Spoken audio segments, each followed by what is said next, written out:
పొగ తాగకపోయినా కూడా lung cancer వచ్చే అవకాశం ఉందండి. దానికి కారణాలు ఏంటి? ఫస్ట్ మోర్ కామన్ కారణం ఏంటంటే లంగ్ క్యాన్సర్ ఇన్ నాన్ స్మోకర్స్లో కారణం ఏంటంటే second hand smoke or passive smoking. అంటే ఏంటి?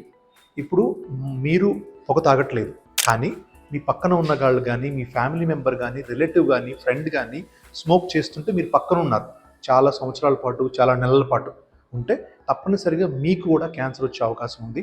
దాన్నే second hand smoke or passive smoking అంటాం. ఇంకోటి నెక్స్ట్ రీజన్ వచ్చేసి ఎయిర్ పొల్యూషన్. ఎక్కువగా ఎయిర్ పొల్యూషన్ ఎక్స్పోజర్ ఉన్నవాళ్ళు, రెగ్యులర్గా ఎయిర్ పొల్యూషన్లో ఎక్కువగా తిరుగుతున్న వాళ్ళు, హై డెన్సిటీ అర్బన్ ఏరియాలో ఎక్కువ ఇయర్స్ నివసిస్తున్న వాళ్ళకి లంగ్ క్యాన్సర్ వచ్చే అవకాశం ఉంటుంది. థర్డ్ వచ్చేసి ఫ్యాక్టరీ కెమికల్స్. ఎవరైతే యాస్బెస్టోసిస్ లాంటి ఇండస్ట్రీస్లో పనిచేస్తున్నారో ఆ యాస్బెస్టస్ కెమికల్ ఎక్స్పోజర్ కానీ, ఆర్సెనిక్, నికిల్ లాంటి కెమికల్ ఎక్స్పోజర్ ఉంటుందో వాళ్ళకి కూడా లంగ్ క్యాన్సర్ వచ్చే అవకాశం ఉంటుంది, వాళ్ళు స్మోకర్స్ కాకపోయినా కూడా.